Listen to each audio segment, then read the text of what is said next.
"Tell Michael to come downstairs," the man said, pressing my dead husband's photograph against my chest. "He has owed us money for 15 years. I was 62 when I finally decided to renovate the house, not because I wanted marble countertops or one of those enormous showers people seem to build now. I wanted the house to stop feeling like a museum. For 15 years after Michael died, I had changed almost nothing. Michael had been 41 when he died, a car accident.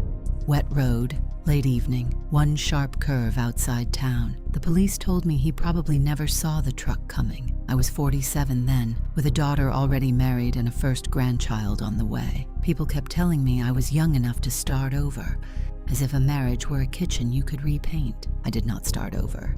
Then, one spring morning, a pipe burst behind the upstairs bathroom wall and flooded half the ceiling below. The plumber looked at the damage and said, "Mrs. Carter, if you're ever going to renovate, now is the time." So I did. I hired a small crew led by a contractor named Ben Wallace, a careful man in his 50s who measured everything twice and apologized when his boots left dust on the floor. For the first week, the renovation was exactly as boring as I had hoped. Noise, plastic sheets, buckets, men discussing drywall as though national security depended on it. Then, on a Thursday afternoon, Ben called me upstairs. He was standing in the hallway beside the old linen closet. 2 workers were with him. All 3 looked strangely serious. "What happened?" I asked. "Did you find mold?" Ben scratched the side of his jaw. "I'm not sure what we found." He pointed at the back wall of the closet. They had removed the built-in shelves to replace water-damaged plaster. Behind them was another layer of wall, older than the rest. That by itself was not unusual. The house had been renovated before we bought it. What was unusual was the narrow vertical gap visible where one worker had pulled away a piece of paneling. Cold air came through it. Ben shined a flashlight inside. The beam disappeared into darkness. "There's space back there," he said. I laughed because I thought he was joking. "There can't be." He showed me the floor plan. According to the outside measurements, there should have been nearly 6 feet of depth between the linen closet and the exterior wall. Inside the house, that space did not exist. I felt something unpleasant move through my stomach. Michael had renovated that hallway himself 18 years earlier. He had told me he was fixing storage. For 3 weeks, he had kept the upstairs covered in plastic and refused to let me help because he wanted to surprise me with new shelves. I remembered standing exactly where Ben stood now, teasing Michael because the project was taking so long. "Are you building a second house in there?" I had asked. He had laughed. "Maybe." That memory stopped being funny. Ben asked whether I wanted them to open the wall. I almost said no. I do not know why. Maybe some part of me understood before the rest of me did. Instead, I stepped backward. "Open it." One of the workers removed the paneling. Behind it was not insulation. It was a narrow wooden door painted the exact color of the wall. There was no knob, only a small recessed metal latch near the floor, hidden where the bottom shelf had covered it. Ben looked at me. "Did you know about this?" "No." The word came out too quickly. He crouched, pulled the latch, and the section of wall swung inward. A smell came out first. Dust, old paper, dry wood, and something stale that reminded me of a room kept shut during winter. Behind the hidden door was a narrow passage, 3 steps down, then another door. My heart began pounding. One of the workers said, "That is creepy." Ben gave him a look. I said, "Open that one too." The second door was unlocked. Ben pushed it inward. For 15 years, I had believed I knew every room in my own house. I was wrong. There was a small office behind the wall, not an empty storage room. An office, a real one. A desk stood against the far wall. 2 metal filing cabinets sat beside it. There was a leather chair, a dead lamp, shelves filled with folders, and an old computer monitor covered in gray dust. A calendar still hung beside the desk. April 2011, the month Michael died. I stepped inside. Ben said my name, but his voice sounded very far away. On the desk was a coffee cup, with a brown ring dried into the bottom. Michael's cup. Not one I recognized, but I knew the way he left the spoon inside. Beside it lay a black pen. Michael always bought the same kind. For one absurd second, I expected him to walk through the wall behind me and ask why I was touching his things. Then I saw the photograph. It was tucked under the corner of the desk blotter. Michael stood outside a casino. His arm was around a woman I had never seen. Both were smiling. The date printed on the bottom was June 2009. He had told me he was in Chicago for a sales conference that week. I sat down in the leather chair. No one spoke. Ben quietly told the crew to go downstairs. Then he asked, "Do you want me to stay?" I looked at the photograph again. No. He closed the hidden door behind him. I remained in the room alone with my husband, or at least with the version of him I had never met. The first drawer contained ordinary office supplies. The second contained envelopes, dozens of them. Some were from banks, some from casinos. Some had no company name at all. I opened the first.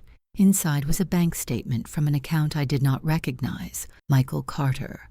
Balance, $18,420. That statement was from January 2010. The next month, the balance had dropped below $6,000. 3 days later, there was a cash deposit for $12,000. Then withdrawals, $7,000, $4,500, $9,000, all cash. I found cashier's checks made out to companies with names like Lakeview Hospitality Group and Westmore Entertainment. I did not understand them at first. Then I found a casino reward statement.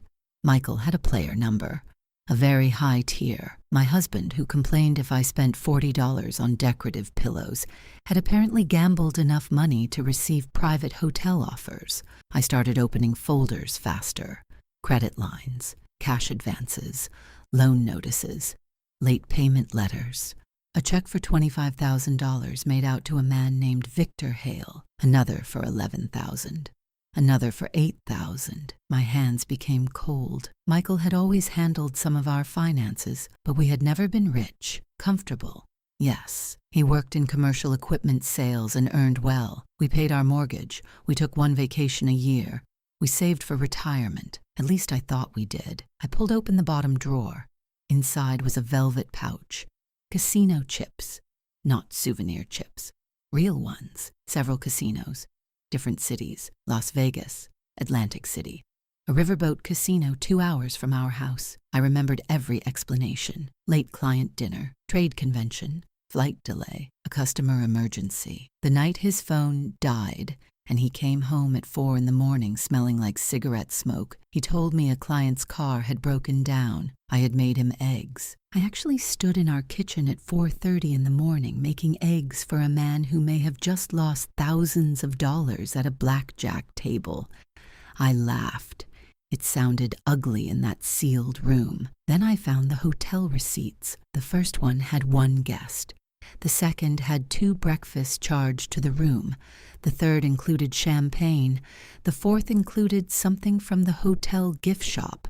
Women's perfume. I stopped breathing for a moment. I searched the folders again. There were restaurant receipts for tables of 2, a jewelry store receipt for a gold bracelet I had never received, a handwritten note tucked inside it. Last night was reckless. Next Thursday. Hey DC. I read it 3 times. Then I found another note, different handwriting. Then another, one signed V, one signed Elaine. That name made my vision blur. Elaine Morgan had been my friend, not my best friend, but close enough to sit at my kitchen table after Michael's funeral, close enough to hold my hand while I cried, close enough to bring lasagna 2 days after we buried him. She moved to Arizona 6 months later. I had sent her a Christmas card every year until she stopped answering. There was a photograph in the same folder, Michael and Elaine, in a hotel room mirror. His shirt was unbuttoned. Her hand was on his chest. I dropped the photograph. For a few seconds, I heard nothing except the electrical hum of the workers' equipment through the wall. My husband had been dead for 15 years, and somehow, at 62 years old, I had just been cheated on. I should have left. Instead, I kept searching. That was my first mistake, or maybe it was the only reason I survived what came later. Behind the filing cabinet, I found a narrow safe. It was not large, 4-digit keypad. I tried Michael's birthday. Nothing. Our anniversary. Nothing. Our daughter's birthday. Nothing. Then I looked at the casino photograph dated June 2009. The woman beside him wore a necklace with a number pendant. 17. I do not know why I noticed it. I tried 0617. The light turned green. Inside the safe were bundles of old documents, several envelopes of cash, a passport, and a phone. The passport was Michael's, but not the one I had turned over after his death. This one was newer. I opened it. Stamps from trips I had never known about. The Bahamas, Mexico, Canada, twice to the Dominican Republic. Michael had hated beaches, or so he told me. The cash totaled just under $9,000. Then I picked up the phone. It was a small black Nokia with a physical keypad, the kind that suddenly made the room feel exactly like 2011. A Nokia C2-01. I remembered those phones. Everyone had been moving towards smartphones, but Michael claimed touchscreens annoyed him. He had carried a different phone in public. This one was clearly private. The battery was dead. Of course it was. I turned it over. The back cover had a strip of white tape with one word written on it. North. I almost threw it back into the safe. Instead, I searched the desk. In the rear compartment of the top drawer, behind a row of pens, I found the old Nokia charger. The plug was the narrow round type I had nearly forgotten existed. I carried the phone and charger downstairs.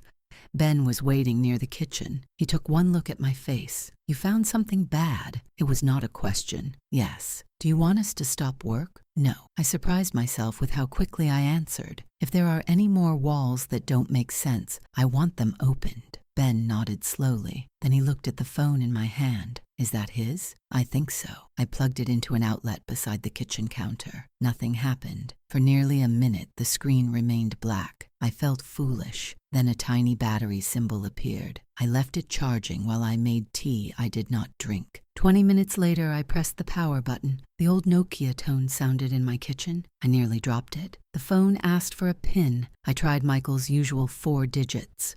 Wrong. Our wedding year? Wrong. I had one attempt left before the phone threatened to lock. Then I remembered the word on the back.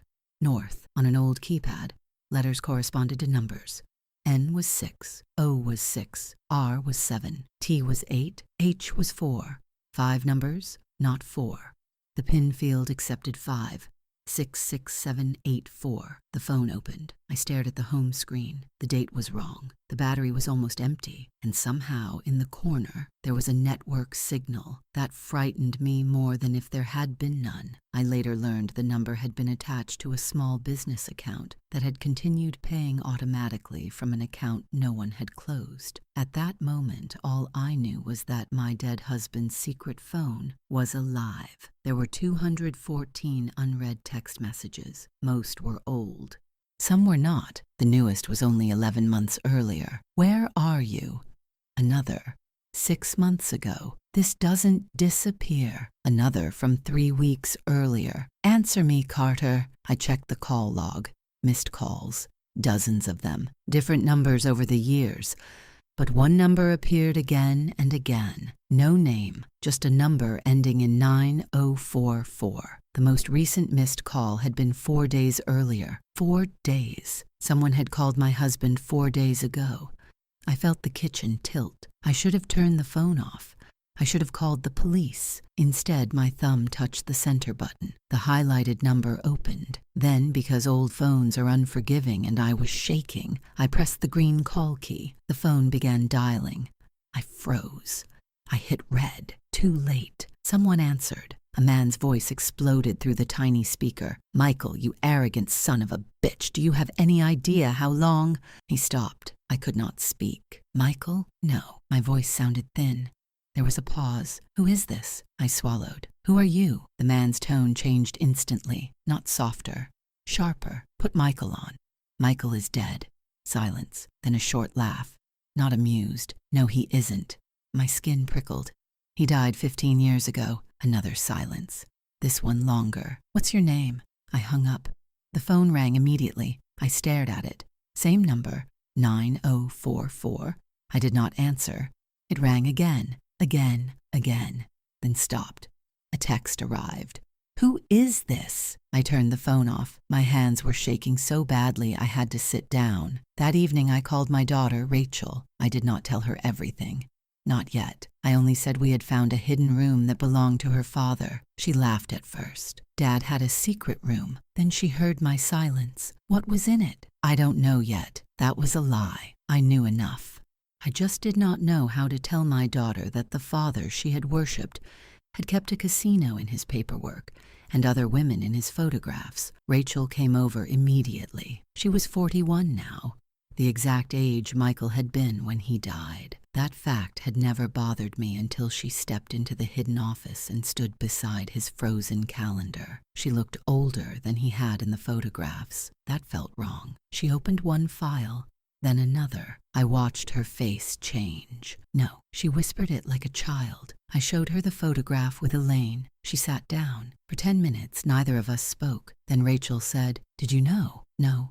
"Nothing?" "No." She looked at me with an expression I still cannot describe. Part pity, part anger, part betrayal that somehow included me. "He used to tell me you worried too much," she said. I frowned. "What?" "When I was a teenager, when you called him on business trips, he'd roll his eyes and say, 'Your mother thinks every hotel has women hiding under the bed.'" I stared at her. Rachel covered her face. Oh, God. Michael had turned my instincts into a family joke. I had forgotten that. Now I remembered. That night, Rachel insisted I stay at her house. I refused. I had lived in my own home for 32 years. I was not leaving because a dead man had lied to me. At 2 a.m, I regretted that decision. The old Nokia was on the kitchen counter. Switched off. My new phone buzzed. Unknown number. I answered because I thought it might be Rachel. A man said, "Mrs. Carter." I sat upright in bed. "Who is this? You called a number today." My mouth went dry. "How did you get this number?" "You need to listen carefully." I got out of bed and locked my bedroom door. "Who are you?" "Michael owes money. He is dead." "So you said. He is buried at Greenwood Cemetery.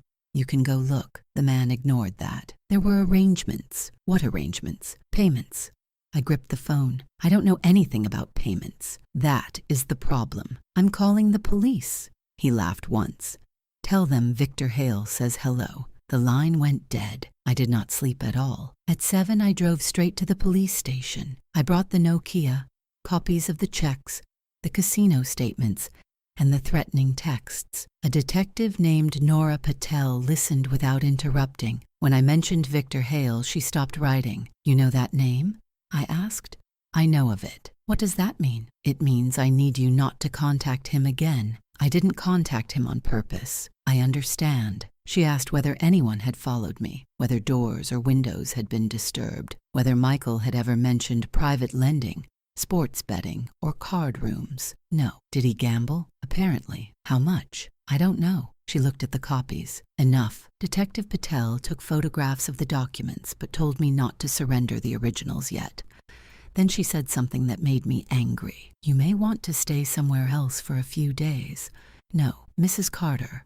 My husband created this. I am not being chased out of my house by people looking for a man who has been dead since 2011. She studied me. Then she nodded once. "Then change the locks. Cameras. Alarm." Today, I did. By evening, I had cameras at every entrance and an alarm system loud enough to wake the neighborhood. For 3 days, nothing happened. On the 4th day, Ben found another compartment, not another room, a cavity beneath the floorboards in Michael's office. Inside was a steel cash box. Rachel was with me when we opened it. There was no cash, only ledgers, names, dates, numbers. Some entries were marked W, some L, some paid, some had initials beside them.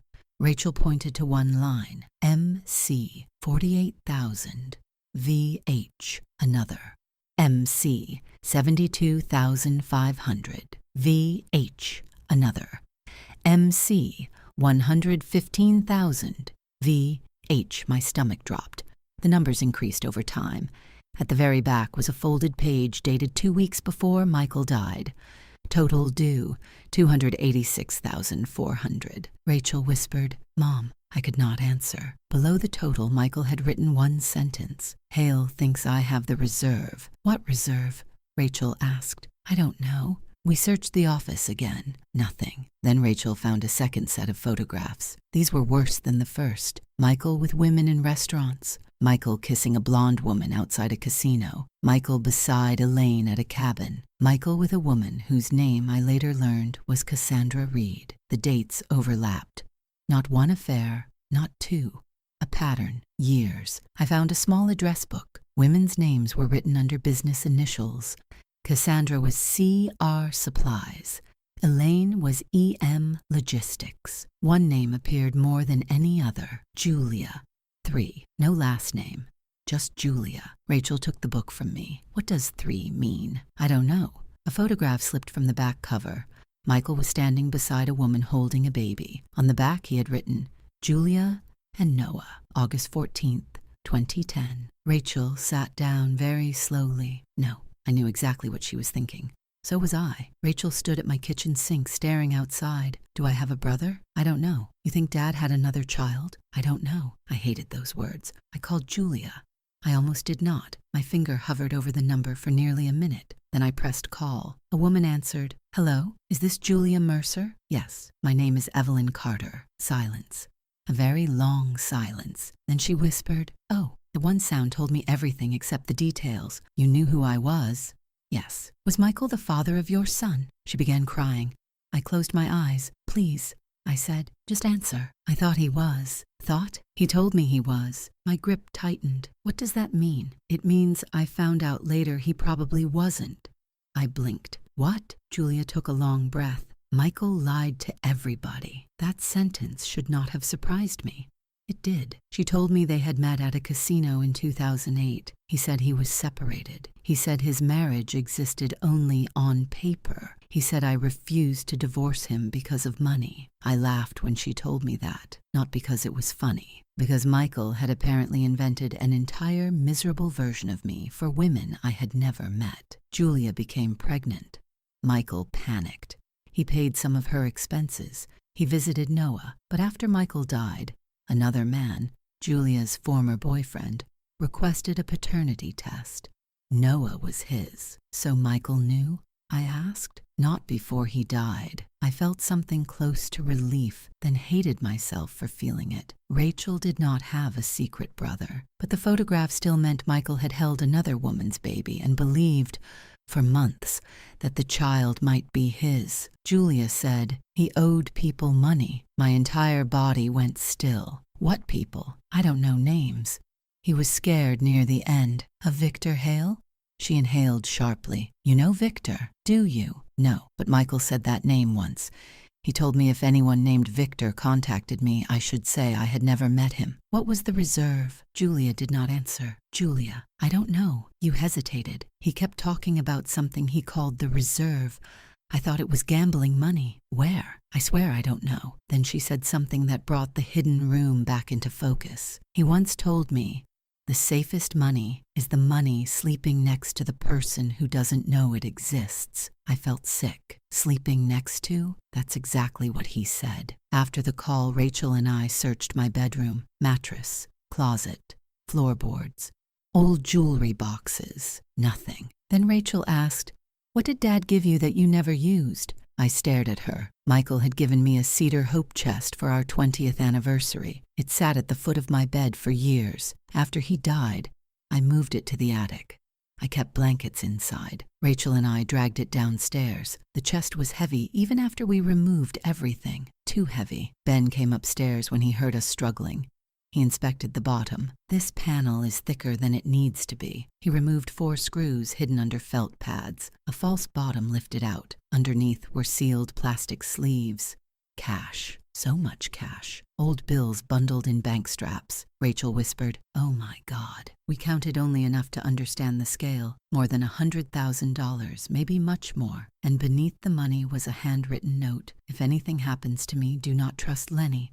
No explanation, no last name. I called Detective Patel. This time, she came to the house with another officer. They photographed everything and took the cash as evidence. When she saw the amount, her expression changed. This may be the reserve. May? If Hale believed Michael had nearly 300,000 and this is part of it, yes. So now what? Now whoever was receiving payments may believe you found what they were looking for. I stared at her. Payments? You keep saying that. Michael died 15 years ago. Who has been paying them? Patel did not know, but Ben did, not on purpose. The answer came from a wall. 2 days later, while replacing damaged wiring near the secret office, Ben found a small envelope wedged beside a junction box. Inside was a key and a bank deposit slip dated 2019, 8 years after Michael died. The deposit had been made into an account under the name North Star Equipment Services, the same word taped to the Nokia, North. I searched state business records. North Star had been created by Michael in 2007. After his death, ownership transferred to Leonard Briggs, Lenny, Michael's closest friend, the man who had spoken at his funeral, the man who stood beside me at the cemetery holding an umbrella over my head. Lenny had died 6 months earlier. Suddenly, the timeline made terrible sense. The recent threatening messages began after his death. For 15 years, someone had been managing Michael's unfinished business. Lenny. I called his widow, Margaret. She refused to speak to me at first. Then I told her about the room. Her silence changed. Come tomorrow, she said. Not tonight? No. Why? Because I need to decide how much I'm willing to destroy. I drove to Margaret's house the next morning with Rachel and Detective Patel waiting nearby. Margaret looked 20 years older than when I had last seen her. She did not invite us into the living room. She took us straight to the kitchen. On the table was a cardboard box. I told Lenny this would happen, she said. What would happen? That Michael would eventually crawl out of his grave and ruin us again. Rachel flinched. I did not. Margaret opened the box. Bank records, money orders, copies of checks. For years after Michael's death, Lenny had sent payments to several men. One of them was Victor Hale. How much? I asked. Whatever Lenny could manage. Why? Because Michael owed them. Why was that Lenny's responsibility? Margaret looked at me. Because Lenny helped him. The room went cold. She told us Michael and Lenny had run a private sports betting operation. Through clients they met in sales. At first it was small. Then Michael began gambling against the money they held. He lost, borrowed, lost again, used business funds, borrowed more. Victor Hale was not a casino owner. He was a private lender who financed people who could no longer borrow legally. Michael owed him hundreds of thousands. Lenny owed less, but enough to be afraid. After Michael died, Lenny made an agreement. He would pay gradually if Hale left the family alone. You knew? I asked Margaret.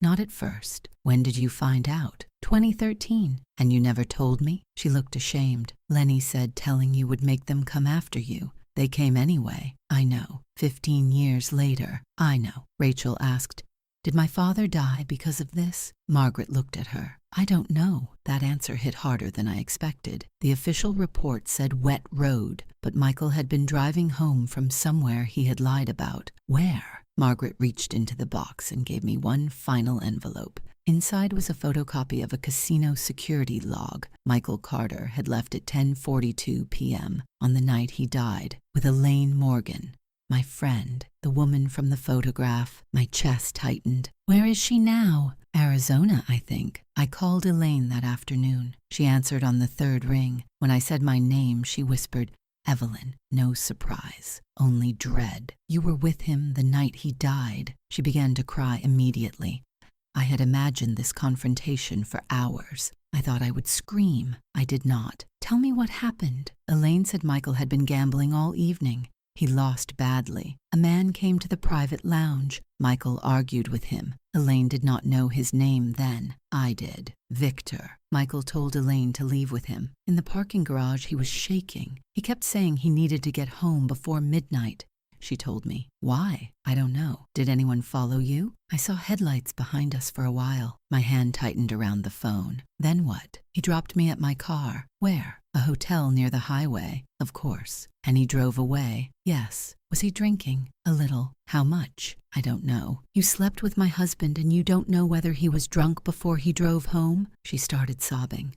I felt no sympathy. Then she said, "Evelyn, I tried to call you." I stopped. "What?" "The night he died. After the police called me." "Police called you?" "His phone had my number." "Which phone?" She described the Nokia, the secret one. "They asked who I was." I lied. I said I was a client. My skin crawled. "I wanted to tell you later. I came to the funeral. I sat in your kitchen. I tried 3 times. But you didn't." "No, you brought me lasagna." She cried harder. I almost laughed. "You slept with my husband.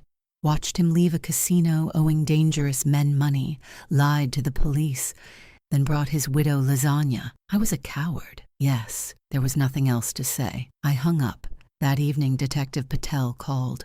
She had located Victor Hale. He was 73, alive. Not the man who had called me. The voice belonged to his son, Darren. Victor had suffered a stroke the year before. Darren was apparently collecting what he believed his father was owed. Patel said officers had contacted him. He denied threatening me. Of course he did. "Is he dangerous?" I asked. "We're taking it seriously." That was not an answer. I kept the Nokia locked in a police evidence bag inside the secret office because Patel wanted me to preserve it. Then, 12 days after I first turned it on, one of my cameras went offline. At 1:13 in the morning, I was awake. I heard the notification. Front porch camera disconnected, then side gate, then back door. I called 911 before I even got out of bed. The dispatcher told me to lock myself in the bedroom. I did. Then I heard glass break downstairs. Not a crash, a sharp, deliberate punch. My entire body went cold. Footsteps entered the kitchen. A man whispered something. Another answered. There were at least 2. Then a third sound came from the hallway. A drawer opening. I sat on the floor beside my bed holding a heavy brass lamp, because apparently, in a crisis, I believed I could defend myself with home decor. The dispatcher kept whispering in my ear. "Officers are on the way." Downstairs, furniture moved. Cabinet doors slammed. Someone said, "Check upstairs." I looked at the bedroom door. Footsteps hit the staircase. Slow, heavy. My breathing became so loud I was certain they could hear it. The bedroom knob moved. Locked. A man hit the door with his shoulder. Once. Twice. The frame cracked. I backed toward the bathroom. On the third hit, the door flew open. 2 men entered. One wore gloves. The other held a flashlight. No masks. That frightened me more. The first man grabbed my arm. "Where is he?" I screamed. "Where is Michael? He's dead." "Bullshit. He is dead." The second man searched the room. Closet. Drawers. Under the bed. The first man pulled an old photograph from his jacket. Michael. A casino surveillance still. He shoved it against my chest. "Tell Michael to come downstairs," the man said, pressing my dead husband's photograph against my chest. "He has owed us money for 15 years. I stared at the 2 strangers standing in my hallway and heard another man tearing drawers open upstairs. 15 years earlier, I had watched Michael's coffin disappear into the ground. "He is dead," I said again. The man's face changed, not because he believed me, because he was angry that I kept saying it. "Then where's the reserve?" "I gave it to the police." That stopped him. "What?" "The money, the cash, the ledgers, everything." The second man looked at the first. For the first time, they looked uncertain. I heard sirens, very faint, getting closer. The first man squeezed my arm hard enough to bruise. "You stupid," the other man said. "Move." They ran, not downstairs, toward the hidden office. I realized then that they knew it existed. That was the worst moment of the entire night. Someone besides Michael and Lenny had known about the room. I followed as far as the hallway. One man pulled open the linen closet wall immediately. No searching, no hesitation. He knew exactly where the latch was. They disappeared into the passage. Then I heard a crash from inside. By the time police entered the house, 2 men were gone. The third did not get away. He had tried to escape through a narrow exterior access panel behind the office and fallen from a retaining wall into my neighbor's yard. Police arrested him with a broken ankle. His name was Corey Vance. He worked for Darren Hale, and in his pocket was something that changed the entire case, a hand-drawn floor plan of my house, dated 2010. Michael's handwriting. The hidden room was marked. So was my bedroom. So was the cedar chest. Michael had given Victor's people a map to my house. My husband had not merely borrowed from dangerous men. He had offered our home as part of his backup plan. I sat in my kitchen at 4 a.m. wrapped in a police blanket while officers photographed broken glass. Rachel arrived barefoot in sneakers because she had forgotten socks. When I showed her the map, she stared at it for a long time. Then she tore her eyes away. I hate him. It was the first time either of us had said it. I thought the words would feel terrible. They felt clean. Detective Patel arrived before sunrise. Corey began talking by afternoon. Darren Hale had believed Michael might still be alive. That sounded insane until Patel explained why. After the funeral, Lenny had continued making payments using North Star.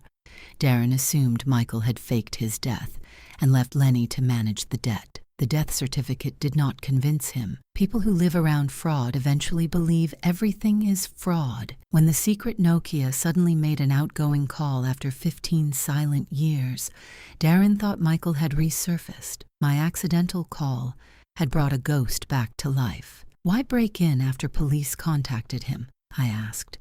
Because he thought you were lying about finding the reserve. He knew about the room. Yes. How? Patel slid the copied floor plan toward me. Corey says Victor received this from Michael years ago as proof of collateral. Collateral. My bedroom. My house. My life. I had been collateral and never knew it. Police arrested Darren 2 days later on charges connected to the break-in, threats, and other financial crimes uncovered during the investigation. Victor was questioned, but was medically incapable of much. Ben offered to seal the hidden room permanently. I almost agreed. Then I said no. Open it wider. He blinked. What? Take the wall down. All of it? All of it. The secret passage disappeared first, then the false wall, then the hidden door. For 2 days, workers tore apart the architecture Michael had built to keep me ignorant. Dust filled the hallway. The little office became part of the house. No longer hidden, no longer his. I donated the desk. I threw away the leather chair. I kept one thing, the April 2011 calendar. Not because I missed him, because it reminded me how easily an ordinary wall can hide an entire life. Rachel wanted to burn the photographs. I told her she could. She burned most of them in a metal fire pit behind the house. Casino pictures, hotel pictures, Elaine, Cassandra. Women whose names we never learned. The flames curled Michael's smiling face into black paper. Then Rachel held up the photograph of Julia and baby Noah. This one? I shook my head. No, the baby didn't do anything. She put it aside. A month after the break-in, Detective Patel returned the old Nokia. The investigation had copied everything needed. I powered it on one last time. There were photographs I had not seen, messages, voice recordings. I knew I should stop. Instead, I opened a recording dated 3 days before Michael died. His voice filled the new, open room. Lenny, if you get this, I need 2 more days. Hale knows about the reserve, but Evelyn doesn't. Keep it that way. If I can win back half tonight, I can fix this. I stood absolutely still. Then Michael laughed softly on the recording. I swear, once this is over, I'm done. No more tables. No more women. I'll be the husband she thinks I am. The recording ended. That sentence hurt more than the affairs, not because he planned to change, because he knew exactly who I thought he was. He knew the version of himself I loved was an act, and he intended to return to that role only after he finished risking everything behind my back. I deleted nothing. I removed the battery. Then I put the phone in the same metal cash box where we had found the ledgers, not as a memorial, as evidence of a life I no longer needed to defend. The renovation finished in October. Where Michael's hidden office had been, I built a reading room. Wide doorway, glass panels, no locks, no concealed storage. Nothing behind the walls except insulation and wiring Ben showed me before he closed them. On the first evening after the workers left, Rachel came over with my grandchildren. The youngest ran straight into the new room and asked, "Grandma, was this always here?" I looked at the open doorway. No. He climbed onto the window seat. What was here before? Rachel looked at me. I looked at her. Then I said, "A wall." That night, After everyone went home, I carried the last box of Michael's papers to the garage. At the bottom was the photograph he had given Victor's people for the floor plan file. Michael was smiling in our front yard, our house behind him. I tore the photograph in half. Then I turned off the garage light and closed the door.